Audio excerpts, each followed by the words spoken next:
ગુજરાત કેસમાં સુપ્રીમ કોર્ટમાંથી વચગાળાના જામીન મળ્યા બાદ હવે રાજસ્થાન હાઈકોર્ટની ડિવિઝન બેન્ચે આસારામને જોધપુર કેસમાં વચગાળાના જામીન આપ્યા છે। આસારામ અંતિમ જામીન પર 31 માર્ચ સુધી જેલની બહાર રહેશે। આસારામને ખાનગી હોસ્પિટલથી મુક્ત કરાયા હતા। હોસ્પિટલ બહાર તેમના સમર્થકોનો જમાવડો જોવા મળ્યો। આસારામને રાજસ્થાન હાઈકોર્ટની ડિવિઝન બેન્ચે સુપ્રીમ કોર્ટના આદેશના પ્રકાશમાં આ શબ્દો સાથે આખરી જામીન આપ્યા। કોર્ટે સ્પષ્ટ કર્યું છે કે આસારામ સાથે 3 કોન્સ્ટેબલ હશે તો આસારામે આ કોન્સ્ટેબલોનો ખર્ચ ઉઠાવવો પડશે। આસારામ મોટી ભીડ એકઠી કરીને ઉપદેશ આપી શકશે નહીં।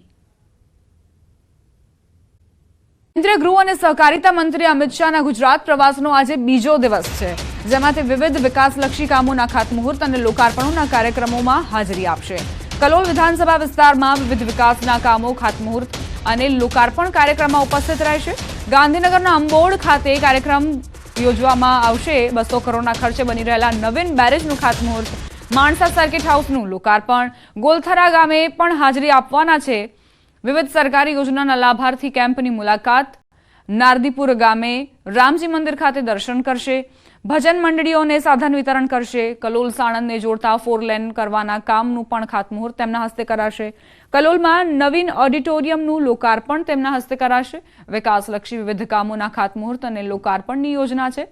અમદાવાદ મહેસાણા હાઈવે અને સઈજ ગામને જોડતા રેલવે અંડરબ્રિજનું લોકાર્પણ પણ થશે અને સઈજ ગામે સિદ્ધનાથ મહાદેવ મંદિરમાં દર્શનાર્થે કેન્દ્રીય ગૃહમંત્રી અમિત શાહ પહોંચશે। આ સિવાય તેઓ પૂજા પણ કરવાના છે।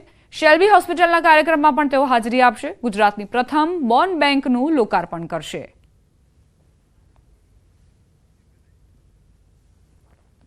કેન્દ્રીય ગૃહમંત્રી અમિત શાહ જો દર વર્ષે ઉત્તરાયણની ઉજવણી માટે અમદાવાદ પહોંચતા હોય છે, કાર્યકર્તાઓ સાથે ગઈકાલે તેમણે ઉજવણી કરી।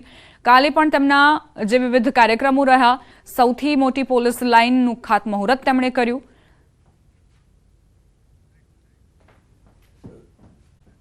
નેવી વધુ મજબૂત બનશે કેમ કે ભારતીય નેવીને મળશે 3 આધુનિક યુદ્ધ જહાજ। પ્રધાનમંત્રી નરેન્દ્ર મોદી મુંબઈના નેવલ ડોકયાર્ડ ખાતે 3 ફ્રન્ટલાઇન નૌકાદળ યુદ્ધ જહાજો આઈએનએસ સુરત, આઈએનએસ નીલગિરી અને આઈએનએસ વાક્ષીર રાષ્ટ્રને સમર્પિત કરશે। ભારતીય નેવીના જણાવ્યા અનુસાર 3 આધુનિક યુદ્ધ જહાજોમાં આઈએનએસ સુરત, આઈએનએસ નીલગિરી અને આઈએનએસ વાક્ષીરનો સમાવેશ થાય છે। નેવીએ એક નિવેદનમાં કહ્યું છે કે આ 3 યુદ્ધ જહાજો દેશની દરિયાઈ સુરક્ષા માટે ખૂબ જ મહત્વપૂર્ણ છે। આઈએનએસ સુરત અને આઈએનએસ નીલગિરી ભારતીય નૌકાદળના સૌથી આધુનિક યુદ્ધ જહાજો છે, જે દેશને હવાઈ સંરક્ષણ પ્રદાન કરવામાં સક્ષમ છે। યુદ્ધ જહાજ સરહદથી થોડા કિલોમીટર દૂર હવામાં દુશ્મન દ્વારા છોડવામાં આવેલી મિસાઇલોને નષ્ટ કરી શકશે। આધુનિક સબમરીન આઈએનએસ વાક્ષીર યુદ્ધની સ્થિતિમાં દેશની યુદ્ધ કરવાની ક્ષમતામાં વધારો કરશે। આ સબમરીનમાંથી લાંબા અંતરની મિસાઇલ છોડી શકાય છે। આ જ શ્રેણીની સબમરીન આઈએનએસ અરીઘાટને ગયા વર્ષે નેવીમાં સામેલ કરવામાં આવી હતી।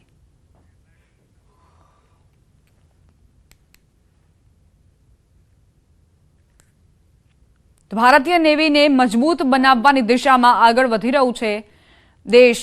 3 આધુનિક યુદ્ધ જહાજ જે છે તે સામેલ કરવામાં આવશે। પ્રધાનમંત્રી નરેન્દ્ર મોદી મુંબઈના નેવલ ડોકયાર્ડ ખાતે 3 ફ્રન્ટલાઇન નૌકાદળ યુદ્ધ જહાજો આઈએનએસ સુરત, આઈએનએસ નીલગિરી અને આઈએનએસ વાક્ષીર રાષ્ટ્રને સમર્પિત કરવાના છે।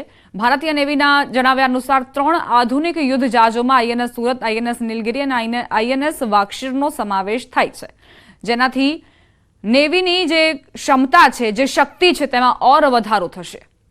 નેવીએ નિવેદન પણ આપ્યું હતું કે આ 3 યુદ્ધ જહાજો દેશની દરિયાઈ સુરક્ષા માટે ખૂબ જ મહત્વપૂર્ણ છે, કારણ કે સૌથી મોટો દરિયાઈ વિસ્તાર છે ભારત પાસે। તેની સુરક્ષા કરવા માટે નેવીને મજબૂત હોવું જરૂરી છે અને એટલા જ માટે આ 3 જે યુદ્ધ જહાજો છે, જે યુદ્ધપોત છે, તે સામેલ થશે, જેનાથી નેવીની ક્ષમતામાં પણ વધારો થશે।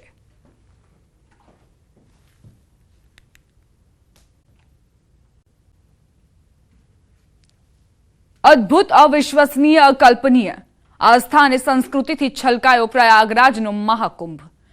ઉત્તર પ્રદેશના પ્રયાગરાજમાં મહાકુંભ મેળો ચાલી રહ્યો છે, જેની અદ્ભુત, અવિશ્વસનીય અને અકલ્પનીય તસવીરો સામે આવી રહી છે। કેટલીક જગ્યાએ નાગા સાધુઓની ભક્તિ, કેટલીક જગ્યાએ વિદેશી શ્રદ્ધાળુઓની આસ્થા અને કેટલીક જગ્યાએ ફક્ત ભક્તોની લાઈનો જોવા મળી હતી। કરોડો શ્રદ્ધાળુઓનો આકાશી દ્રશ્યો પણ સામે આવ્યા। સંગમ સ્થાન અને ભક્તો પર થતી પુષ્પવર્ષાના અદ્ભુત દ્રશ્યો સામે આવ્યા છે। પ્રયાગરાજમાં મહાકુંભનો બીજો દિવસ પણ ખૂબ જ સુંદર અને ભવ્ય રહ્યો। સવારથી જ ભક્તો અમૃત સ્નાન માટે આવ્યા હતા અને કરોડો લોકોએ શ્રદ્ધાની ડૂબકી લગાવી હતી। જે તસવીરો સામે આવી તેમાં ભક્તિ, ઉત્સાહ અને જુસ્સો બધું જ સ્પષ્ટ દેખાઈ રહ્યું છે।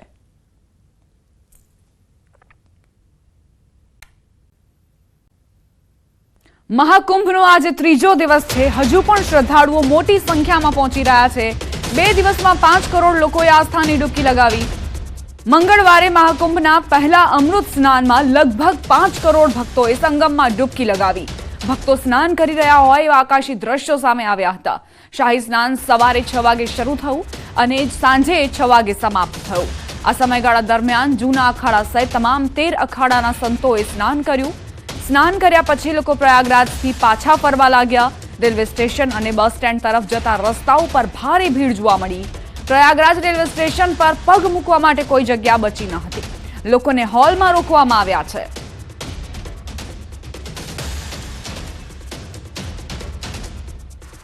દર 12 વર્ષે મહાકુંભનું આયોજન કરવામાં આવતું હોય છે। 144 વર્ષ બાદ એવો સંયોગ બન્યો છે કે જ્યારે આ મહાકુંભ યોજવામાં આવ્યો હોય। મહાકુંભનો આજે ત્રીજો દિવસ છે। ગઈકાલથી શાહી સ્નાનથી પ્રારંભ થયો। આ પહેલા જે નાગા સાધુઓ છે ત્યાં પહોંચ્યા હતા શાહી સ્નાન માટે। ત્યારબાદથી જ મહાકુંભના આ મેળાની શરૂઆત થઈ। સૌથી મોટું આ સમાગમ જ્યાં કરોડો ભક્તો અહીં આસ્થાની ડૂબકી લગાવવા માટે આવતા હોય છે। વર્ષાના કારણે કુકુમસેરી વિસ્તાર સૌથી ઠંડો રહ્યો છે। અહીંયા રાત્રિનું તાપમાન -12.3 ડિગ્રી જેટલું નોંધાયું છે, જ્યારે તાબુમાં તે -10.9 ડિગ્રી તાપમાન નોંધાયું છે। હરિયાણામાં પણ ઠંડીના કારણે 2 લોકોના મોત થયા હોવાની માહિતી છે। પંજાબના અમૃતસરમાં તાપમાન 1.2 ડિગ્રી નોંધાયું છે। ઉત્તર પ્રદેશના 43 જિલ્લાઓમાં સવારથી જ ગાઢ ધુમ્મસ ભર્યું વાતાવરણ છે। સહારનપુરમાં વિઝિબિલિટી 0 પર પહોંચી છે। ઠંડીના કારણે ગાઝિયાબાદમાં ધોરણ 8 સુધીના બાળકોને 18 જાન્યુઆરી સુધીની રજા આપી દેવામાં આવી છે। આજે કેટલાક જિલ્લાઓમાં કરા પડવાનું પણ એલર્ટ છે। રાજસ્થાનના 15 જિલ્લામાં આજે કરા પડી શકે છે। इस वक्त हम गाजीपुर बॉर्डर के पास है और इस वक्त तस्वीरों में आप देखेंगे घना कोहरा इस कदर है कि सुबह से विजिबिलिटी जो है वो 10 से 20 मीटर के आसपास हो गई है। गाड़ियों को लाइट जलाकर आना पड़ रहा है। इस वक्त 8 बजे के समय पर आप देखेंगे तस्वीरों में इतना घना कोहरा इस वक्त दिल्ली एनसीआर में परेशान कर रहा है, क्योंकि सुबह जब लोग दफ्तरों को निकले तो उन्होंने देखा कि सड़क में चलने लायक जो विजिबिलिटी है वो बिल्कुल नहीं दिख रही थी और इसी वजह से वाहनों को लाइट जलाकर यहाँ से निकलना पड़ रहा है। हालांकि जो पहाड़ों में बारिश हो रही है उसका सीधा असर मैदानी इलाकों में दिखाई दे रहा है, क्योंकि ज़बरदस्त शीतलहर है और घना कोहरा है। घने कोहरे की वजह से कुछ भी यहाँ पर नज़र नहीं आ रहा है। और आप देखेंगे कि पिछले कुछ दिनों में जिस तरह से मौसम साफ हुआ था उसके बाद एक बार फिर घना कोहरा यहाँ पर जो ट्रैफिक है उसको बाधित कर रहा है। वहीं रेल यातायात और हवाई यातायात पर भी इसका काफ़ी असर पड़ रहा है। मौसम विभाग का कहना है कि जिस तरह से अचानक जो कोहरे की यहाँ पर चादर सुबह से दिखाई दे रही है उससे आने वाले 1 या 2 दिन में बारिश की संभावनाएं भी बढ़ गई है, क्योंकि पहाड़ों में इस वक्त तेज़ बारिश हो रही है। बारिश होने का सीधा असर यहाँ दिख रहा है मैदानी क्षेत्रों में। और जो शीतलहर है, क्योंकि हमने भी हैवी जैकेट पहना है और उस ठंड को यहाँ पर रोकने में हम भी यहाँ पर परेशानी हमें हो रही, क्योंकि हवा बहुत तेज है, तीखी हवा है, शीतलहर की हवा है। और इस शीतलहर की हवा में डॉक्टरों का कहना है कि लोगों को बचना चाहिए, बुजुर्गों और बच्चों को खास तौर से इससे बचना चाहिए, क्योंकि जिस तरह से शीतलहर चल रही है उससे कहीं ना कहीं बीमारियों का खतरा बढ़ जाता है। तो वही आज जिस तरह से कोहरा है आप देखेंगे कहीं पर भी कुछ दिखाई नहीं दे रहा है। और इस पूरे रूट को हम इसलिए देखना चाह रहे हैं क्योंकि नेशनल हाईवे 24 का ये वो रूट है जहाँ पर आपको इस तरह से पूरे वाहनों की धुंधली तस्वीर नज़र आने लगेगी। और इसीलिए यहाँ पर लोगों को आगाह किया जाता है कि वो खास तौर से पूरी सेफ्टी के इंतजाम को लेकर चलें और यहाँ पर जो भी कोहरे धुंध का सामना करें तो उसको बाकायदा पार्किंग लाइट में गाड़ी खड़ी करें या फिर जो वाहनों की लाइट है उसको जला के रखें। और इससे दूसरी गाड़ी वालों को इंडिकेशन मिलता है और कुल मिलाकर सावधानी पूर्वक अपना सफर तय करें।